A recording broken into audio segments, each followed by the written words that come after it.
মুসলিম ভাই বোনেরা, আল্লাহ তাআলা আমাদের প্রত্যেককেই প্রতিনিধি হিসেবে সৃষ্টি করেছেন। খলিফা খলিফা হিসেবে আল্লাহ তাআলা আমাদের প্রত্যেককেই সৃষ্টি করেছেন। এই খলিফার আমাদের দায়িত্ব হচ্ছে, কাজ হচ্ছে, প্রথমে আপনাকে ফার্স্ট টাইম আপনাকে শিখতে হবে, ডিসিশন নিতে হবে। কারণ আল্লাহ তাআলা সর্বপ্রথম বিষ্ণু সাল্লাল্লাহু আলাইহি সাল্লাম প্রতি যে ওহী, যে মেসেজ, যে উপদেশ ওয়াইজ করেছিলেন সেটা হচ্ছে পড়ার জন্য। ইকরা বিসমি রাব্বিকাল্লাযী খলাক, তার মানে পড়ো, তোমার প্রভুর নামে যিনি তোমাকে সৃষ্টি করেছেন। তার মানে রবকে জানার জন্য, তার পরিচয় পাওয়ার জন্য সর্বপ্রথম আপনাকে জানতে হবে। কারণ জানার জন্য আপনাকে সর্বপ্রথম রবের পরিচয় পাওয়ার জন্য আপনাকে জানতে হবে। পরিচয় পরে আপনাকে জ্ঞান অর্জন করতে হবে। আমাদের প্রধান ফার্স্ট টাইমে ক্যাটাগরি নাম্বার 1 আপনাকে শিখতে হবে। শেখার জন্য আমরা পৃথিবীতে এসেছি। দ্বিতীয় ক্যাটাগরিতে, 2 নাম্বার ক্যাটাগরিতে আপনাকে অবশ্যই এটা মানতে হবে, খলিফা আপনাকে আল্লাহ তাআলা পৃথিবীতে তৈরি করেছেন।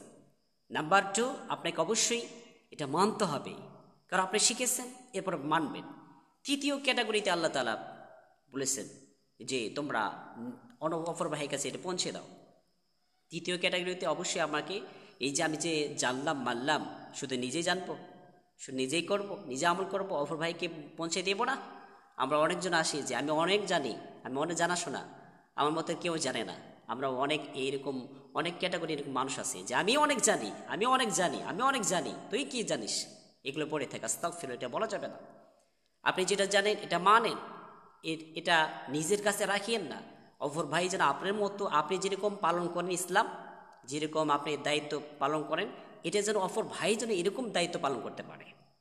রেসপন্স সে দায়িত্ব সে যেন বোঝে, কোরআন হাদিস যেন সে বোঝে, ইসলাম যে দায়িত্ব সে যে বোঝে, এই জন্য নিজের কাছে রাখা যাবে না, অপর ভাইয়ের কাছে পৌঁছে দিতে হবে। এই জন্য বিষ্ণু সাল্লাল্লাহু আলাইহি সাল্লাম বললেন, বাল্লিগু আন্নী ওয়ালাউ আয়া। বিশ্বনবী বলেন, সাবিরা, তোমরা যেটা শুনবে, জানবে, মানবে, নিজের কাছে রাখিও না, তোমরা একটি বাণী হলেও পৌঁছিয়ে দাও। আমার পক্ষ হইতে একটি বাণী হলে পৌঁছিয়ে দাও, নিজের কাছে রাখিও না। বাল্লিগু আন্নী ওয়ালাউ আয়া, বিষ্ণু সাল্লাল্লাহু আলাইহি সাল্লাম হুকুম করেছেন, তোমরা আমার পক্ষ হইতে একটি বাণী হলেও পৌঁছিয়ে দাও। বিশ্বনবী বলেন, সাবিরা, শোনো শোনো, তাআল্লিমুল ফারাইদুল কুরআন ওয়াআল্লিমুন নাস ফাইন্নী মাকবুদ।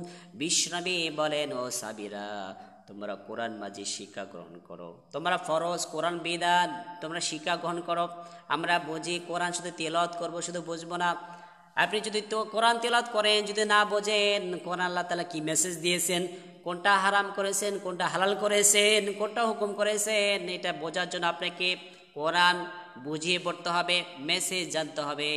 রব্বুল আলামিন আপনাকে কি উপদেশ দিলেন, কি ছাড়তে বলেছেন, কি মানতে বলেছেন, এটা আপনাকে জানতে হবে। আমরা শুধু কোরআন তেলাওয়াত শুধু শিখি। এই জন্য বিষ্ণু সাল্লাল্লাহু আলাইহি ওয়াসাল্লাম বলেন, তাআল্লিম ফারিদা, তোমরা কোরআন মাঝে শিক্ষা গ্রহণ করো। ওয়াল কুরআন, বিষ্ণু সাল্লাল্লাহু আলাইহি ওয়াসাল্লাম বলেন, তোমরা কোরআন মাঝে শিক্ষা গ্রহণ করো। ওয়াল্লিমুন নাস, এবং মানুষের মাঝে এটা শিক্ষা দান করো। ওয়াল্লিমুন নাস, মানুষের মাঝে শিক্ষা দান করো। কারণ ফাইন্নী মাকবুদ, কারণ আমি চিরকাল তো থাকবো না, আমার মরণ আছে, আমি একদিন চলে যাব। তার মানে প্রতিনিধি, আমরা আল্লাহ তাআলার প্রতিনিধি, আমাদের রেসপন্স আছে, দায়িত্ব আছে। আল্লাহ তাআলা যে আমাদেরকে এলেম দান করেছেন, যে আকল দিয়েছেন, বিবেক দিয়েছেন, এই বিবেকের উপর আল্লাহ তাআলা প্রশ্ন করবেন। প্রশ্ন সম্মুখীন হতে হবে আমাকে, যে তোমাকে যে আকল দিয়েছেন, বিবেক দিয়েছিলেন, এলেম দিয়েছিলেন, কোন কাজে ব্যয় করেছো? তোমাকে যে প্রতিনিধি হিসেবে সৃষ্টি করেছে, মুসলিম হিসেবে, তোমাকে মুসলিম হিসেবে যে আমি সৃষ্টি করেছি, আমি আল্লাহ তাআলা সৃষ্টি করেছি, তুমি কি দায়িত্ব পালন করেছো? যদি আল্লাহ তাআলা এটা ধরেন, আল্লাহ তাআলা যদি বলেন যে এই হিসাব দিয়ে তুমি জান্নাতে যাও, আমি আপনি কোসমিত কালেও এই হিসাব দিয়ে জান্নাতে যেতে পারবো না। এই জন্যে বিষ্ণু সাল্লাল্লাহু আলাইহি ওয়াসাল্লাম বলেছেন, তলাবুল ইলমি ফারিদাতুন আলা কুল্লি মুসলিম ওয়াল মুসলিম। আর বিশ্বনবী বলেন, দ্বীনি ইলম শিক্ষা গ্রহণ করা প্রত্যেক মুসলমান নর ও নারীর উপর আল্লাহ রাব্বুল আলামিন ফরজ করে দিয়েছেন। সুবহানাল্লাহ। তলাবুল ইলমি ফারিদাতুন আলা কুল্লি মুসলিম ও মুসলিমাত, এখানে নর নারীর উপরে দ্বীনি ইলম শিক্ষা গ্রহণ করা, চলতে ফিরতে ঘুরতে পৃথিবীতে বসবাস করতে, আল্লাহ তাআলার হুকুম আহকাম এই বিধানগুলো জানতে, মানতে, তার হুকুমের ভিতরে থাকতে, তার কাজ করার জন্য যে আপনাকে যতটুকু এলেম অর্জন প্রয়োজন, ঠিক ততটুকু আপনাকে ওইটুকু অর্জন করা ফরজ করে দিয়েছেন। নফল নয়, মুস্তাহাব নয়, আল্লাহ তাআলা ফরজ করে দিয়েছেন। সুবহানাল্লাহ। তার মানে আসুন আমরা আল্লাহ তাআলা আমাদের প্রত্যেককে আল্লাহ তাআলা আমাদের প্রত্যেকেই খলিফা হিসেবে প্রতিনিধি হিসেবে সৃষ্টি করেছেন। এই প্রতিনিধি ফার্স্ট নাম্বার দায়িত্ব হচ্ছে আমাদেরকে জানতে হবে। দ্বিতীয় নাম্বার ক্যাটাগরিতে আপনাকে মানতে হবে। তৃতীয় নাম্বার ক্যাটাগরি হচ্ছে আপনাকে অপর ভাইয়ের কাছে পৌঁছে দিতে হবে।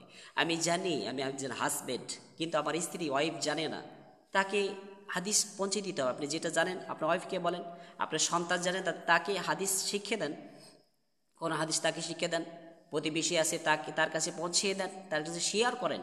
কিন্তু আমরা অবজ্ঞা করে, আমরা অলসতা গা বাসিয়ে দিয়ে আমরা অপর ভাইয়ের কাছে শেয়ার করি না। আমি একটা দোয়া পারি, জাহান্নাম থেকে বাঁচার জন্য দোয়া পারি, এরপরে রিজিক বাড়ানোর জন্য দোয়া পারি, হালাল হারাম কোনটা এই ইবাদত আমি করতেছি, অপর ভাইয়ের কাছে আমি শেয়ার করি যে ভাই আমি এই ইবাদত করি, তুমি এটাও করো।